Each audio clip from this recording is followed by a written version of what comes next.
Hello guys, मैं पहली बार एक वन पीस की थ्योरी बना रहा हूं, तो इसलिए अगर आपको ये थ्योरी पसंद आए तो प्लीज मेरे चैनल को लाइक कर दीजिए, शेयर कर दीजिए, मेरे चैनल को सब्सक्राइब कर दीजिए। तो चलो चलते हैं बिना किसी देर के ये थ्योरी के अंदर। और ये थ्योरी के अंदर हम मंकी डी ड्रैगन के फेस के ऊपर वो टैटू के बारे में भी बात करने वाले हैं और उसके साथ ड्रैगन की पावर के बारे में भी बात करने वाले हैं। उतना ही नहीं बल्कि हम गोल्ड डी राजन और उसके साथ साथ मंकी डी ड्रैगन इन दोनों के बीच के रिलेशनशिप के बारे में बात करेंगे। और इसके साथ साथ world government monkey D dragon को सबसे ज्यादा दुनिया का सबसे ज्यादा डेंजरस क्रिमिनल क्यों घोषित कर दिया गया, हम इसके बारे में बात करेंगे। आप सभी लोगों को अच्छी तरह से पता है कि गोल्डी राजर के एग्जीक्यूशन के पहले, यानी जब वो अपने क्रू के साथ और अपने शिप के साथ सी के ऊपर सेल कर रहा था, तभी सी की द गोल्डन लाइन ने अपना पूरा आर्मी को लेके उसको रोक दिया। तब सी ने राजर से ये बोला था कि राजर ब्रो तू मेरे पास आ जा और मेरे से हाथ मिला ले, इसके बाद हम दोनों मिलके तुम्हारे वो खतरनाक वेपन को यूज करके इस पूरी दुनिया की हिला के रख देंगे। तब राजर ने ये बोला था कि सी की ब्रो अगर तुझे जाना है तो अकेले जाकर हिला ले, मुझे बिल्कुल ही हिलाना पसंद नहीं है, तो इसलिए मुझे छोड़ दे। सुनिए एक बात भी सीख ने बिल्कुल ही नहीं माना। तब अपना पूरा आर्मी को लेकर राजर के शिप के ऊपर अटैक कर दिया। अभी वहां पर पूरी तरह से क्लाइमेट चेंज हो गया और ऊपर से बिजली गिरने लगे और साइड में से लहरें आकर ये सी की गोल्डन लाइन के पूरी आर्मी को शिप को पूरी तरह से बर्बाद करने लगे। यहीं पे मैं एक और बात याद दिलाना चाहता हूँ आपको, जब हमारे लूफी को वो स्मोकी ने पकड़ के उसको ऑलमोस्ट मारने वाला था, तभी वहां पर पूरी तरह से क्लाइमेट चेंज हो जाती है, ऊपर से बिजलियां गिरने लगते हैं और साइड में से हवा भी जोर जोर से चलने लगती है। तो क्या आपको यहाँ पर सिमिलरिटीज नहीं दिख रहे हैं क्या? मुझे पूरी तरह से दिख रहे हैं। तो इसलिए ऐसा हो सकता है कि राजर के पास वो खतरनाक वेपन को उसने सीधा जाकर मंकी डी ड्रैगन को दे दिया होगा। और मुझे अच्छी तरह से पता है कि आप मुझसे ये बात पूछना चाहेंगे, क्या तू पूरी तरह से पागल हो गया कि वो राजा जाकर वो मंकी डी ड्रैगन को इतना खतरनाक वेपन यूं ही क्यों देगा? मैं आपको ये क्वेश्चन का आंसर एक क्वेश्चन पूछ के ही देना चाहता हूँ। जब राजर को एग्जीक्यूट करने से पहले उसको एक जेल में बंद कर लिया था,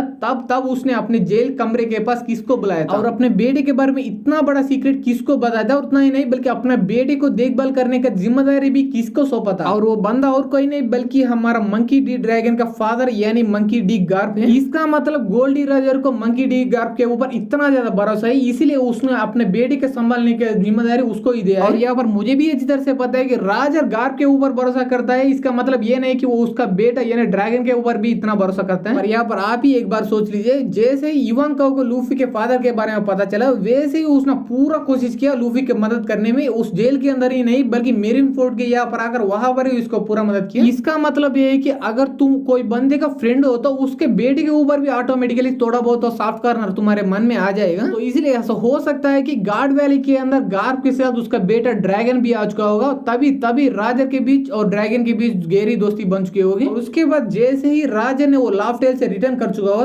तभी इसने जाकर मंकी डी ड्रैगन को वो खतरनाक वेपन दिया होगा। क्योंकि हम सभी लोग को अच्छी तरह से पता है कि राजर को इस पूरी दुनिया के अंदर सबसे ज्यादा फ्रीडम चाहिए और हमारा मंकी डी ड्रैगन सभी लोगों को यूं ही फ्रीडम दिलाना चाहता है। तो इसलिए राजर ने ड्रैगन को इतना खतरनाक वेपन वो सारे लोगों को फ्रीडम दिलाने में मदद करने के लिए दिया होगा। क्योंकि ड्रैगन के बारे में कुछ लोग ये बोलते हैं कि वो सबसे ज्यादा शांत रहने वाला बंदा और वो यूं ही किसी के ऊपर अपना पावर यूं ही बिल्कुल भी यूज नहीं करता। और ये सब जानने के बाद ही हमारे राजर को ये लगा होगा कि वो ड्रैगन को उतना खतरनाक वेपन दे सकते हैं और वो किसी को नुकसान पहुंचाने के लिए नहीं बल्कि किसी के भलाई करने के लिए उसे यूज करेगा। और कुछ लोग ये भी बोल सकते हैं कि राजर ने ड्रैगन को नहीं बल्कि अपने क्रू में एक बंदे को, या तो वो बगी हो या तो वो शैंक्स हो या तो वो सिल्वर रेली भी हो सकता है, उनको दिया होगा वो खतरनाक वेपन को। पहले ऐसा होने की चांसेस है पर उतना भी है नहीं, क्योंकि राजर काफी ज्यादा इंटेलिजेंट बंदा है। उसको अच्छी तरह से पता है कि पायरेट के जिंदगी का कोई गारंटी बिल्कुल ही नहीं है, क्योंकि जिस बंदे के पास वो वेपन हो वो उस बंदे के पास कुछ पायरेट्स एक्सीडेंटली भी आ सकते हैं और उसको लूटने के लिए, उसको लूटने के बाद उसको जान से मार के वो वेपन को एक्सीडेंटली अपने पास ले लिया और वो एक बार वो वेपन के बारे में जानने के बाद पूरी दुनिया को हिला के भी रख सकता है। और राजर ऐसा होना बिल्कुल भी देना नहीं चाहता होगा, इसलिए उसने फ्रीडम फाइटर को यानी हमारा मंकी डी ड्रैगन को दिया होगा वो वेपन। अब आप बोलेंगे कि अबे साले तू इतना ज्यादा रो रहे हो, तो इसलिए एक बार के लिए मान लेते हैं कि राजा ने वो वेपन को ड्रैगन को दिया होगा। पर इसके बाद क्या ड्रैगन ने उस वेपन के साथ क्या किया? आप सभी लोग को अच्छी तरह से पता है कि ड्रैगन लूफी का फादर है, तो लूफी कोई अच्छी चीज को देख लेता है उसको खाने की पूरी कोशिश करता है। मुझे ऐसा लग रहा है हमारा ड्रैगन भी ऐसा किया होगा। तो एक बार उस वेपन को देखने के बाद वो टेस्टी लगा होगा, इसलिए उसने निगल लिया होगा। यहाँ पर मैं मजाक कर रहा हूँ पर यहाँ पर पूरी तरह से मजाक नहीं कर रहा हूँ, क्योंकि ऐसा हो सकता है कि वो ड्रैगन और वो वेपन पूरी तरह से मर्ज हो चुके होंगे। इसके वजह से ड्रैगन के ऊपर इतना ज्यादा टैटूस और इसका बॉडी के ऊपर भी इतना ज्यादा टैटूस आ चुके होंगे और वो सारे टैटूस वो वेपन के अंदर की डिजाइन के रिलेटेड कुछ होगा। तब आप बोलेंगे कि अबे साले अब तू अपने औकात से पूरी तरह से बाहर जा रही है, ये पूरी तरह से बकवास है। तब मैं ये बोलूंगा कि ये इतना भी बड़ा बकवास नहीं है, क्योंकि इसमें एक बंदा अपने ब्रेन को कुछ पार्ट्स में डिवाइड करके उनको अलग अलग बॉडी देके फंक्शन भी करवा सकते हैं, और दूसरा बंदा एक ट्रेन हिट होने के बाद उसका बॉडी पूरा तरह से डिस्ट्रॉय होने के बाद बाद भी वो जिंदा रह सकता है और अपने मैकेनिकल पार्ट को यूज करके वो चल भी सकता है। तो ये वेगापंक और फ्रैंकी ऐसा कर सकते हैं, तो हमारे ड्रैगन ऐसा क्यों नहीं कर सकता है कि कोई वेपन के साथ वो पूरी तरह से मैच करके वो वेपन को पूरी तरह से यूज कर सकते हैं। तो इसीलिए मैं बोल रहा हूँ ये वन पीस वर्ल्ड है और यहाँ पर कुछ भी हो सकता है और हमारा होड़ा कुछ भी करवा सकता है। और ये थ्योरी के पीछे एक और रीजन है कि हमें अच्छी तरह से पता है कि इस दुनिया के अंदर तीन वेपन से, तीन एंशिएंट वेपन से, उनमें से पहले का नाम प्लूटन, दूसरे का नाम पोसाइडन, तीसरे का नाम यूरेनस है। उनमें से पहले वाला प्लूटन एक बैटलशिप है, इसका मतलब नॉन लिविंग ऑर्गेनिज्म है ये, और वो हमारे दूसरा वाला यानी पोसाइडन हमारा शिरोहाशी है, वो लिविंग ऑर्गेनिज्म है। तो इसका मतलब तीसरा यानी यूरेनस कोई लिविंग ऑर्गेनिज्म और नॉन लिविंग ऑर्गेनिज्म का कॉम्बिनेशन क्यों नहीं हो सकता। इसका मतलब मैं यही बोलने की कोशिश कर रहा हूँ कि ड्रैगन के पास वाले वेपन का नाम और कोई नहीं बल्कि यूरेनस ही है, one of the three ancient weapon. एक बार आप ही अच्छी तरह सोच लीजिए, वर्ल्ड गवर्नमेंट ड्रैगन को वर्ल्ड डेंजरस क्रिमिनल क्यों घोषित करेगा। इसका मतलब है कि ड्रैगन पास में ऑलरेडी कुछ ऐसा बड़ा उकड़ चुका हो या फ्यूचर में ऐसा बड़ा उकड़ने की औकात रखता हो। तो ये अगर हमारे ड्रैगन के पास उतना खतरनाक वेपन यानी यूरेनस होगा तो उसको गवर्नमेंट इतना बड़ा खतरे जैसा बिल्कुल देखेगी ना, तब आप पूछ लेंगे कि अबे साले क्या तू पूरी तरह से पागल हो गया, क्योंकि हम पहले ही देख चुके हैं कि उस यीमू ने लुलियसिया किंगडम को ये खतरनाक वेपन को यूज करके पूरी तरह से बर्बाद कर डाला, और वही वो एंशिएंट वेपन यूरेनस होने की हाईली चांसेस है। अगर ऐसी बात है, ये नया यूरेनस हमारे ड्रैगन के पास कैसे आ गया, और उतना ही नहीं बल्कि one of the ancient weapon होने के लिए कम से कम थोड़ा तो बड़ा होना चाहिए। इसका मतलब है कि वो ड्रैगन के साथ कैसे मर्ज हो सकता है, मर्ज होने के बाद उसके अंदर कैसे रह सकता है। यहाँ पर हम पहले साइज के बारे में बात करें तो मुझे ऐसा लग रहा है ड्रैगन के पास वो वेपन पूरा नहीं बल्कि उसका मेन कंट्रोलर है, उसके साथ वो मेर्ज हो चुका होगा और मेन वाला वेपन कहीं और रहता होगा और कहीं पर रहकर भी वो कहीं पर भी पूरी तरह से कंट्रोल कर सकता होगा क्लाइमेट को। और अगर हम लुलियसिया किंगडम के बारे में बात करें तो उसको डिस्ट्रॉय करने से के पीछे ये यूरेनस नहीं होगा बल्कि कोई और डॉक्टर वेगापंक का वेपन हो सकता है, ये यूरेनस का ही कोई कॉपी हो सकता है। पर ये ड्रैगन के पास ये यूरेनस होने वाला थ्योरी मुझे भी इतना ज्यादा नहीं लग रहा, मुझे ऐसा लग रहा है यहाँ पर ये सच होने के chances max to max 30 to 40% ही है, पर ये 30 to 40% भी पॉसिबिलिटी हो सकता है। तो इसलिए मैंने आपको ये थ्योरी बता दिया। अब मैं अपने मेन थ्योरी में आने वाला हूँ, और वो थ्योरी है कि ड्रैगन के पास one of the ancient weapon नहीं बल्कि कोई और वेपन होगा जिसको यूज करके हम क्लाइमेट को एक्सट्रीम तक पूरी तरह से कंट्रोल कर सकते हैं। तब आप पूछोगे कि क्या ऐसा हो सकता है कि वो तीनों कमाल के एंशिएंट वेपन के अलावा कोई और एंशिएंट वेपन हो सकता है, तब मैं बोलूंगा कि यस, ऐसा होने की हाईली चांसेस है, क्योंकि आप भी देख सकते हो कि एक ही डायलॉग के अंदर ये कमाल का एंशिएंट रोबोट रखा गया, तो इसलिए ऐसा होने की हाईली चांसेस है। उसके अलावा कोई और वेपन भी हो सकता है जिसको यूज करके हम क्लाइमेट को पूरी तरह से कंट्रोल कर सकते हैं, क्योंकि हमें अच्छी तरह से पता है कि 800 साल पहले एंशिएंट किंगडम के अंदर काफी हाईली टेक्नोलॉजिकल सिविलाइजेशन रहा करती थी। तो इसलिए ऐसा हो सकता है कि एंशिएंट किंगडम के अंदर के बंदे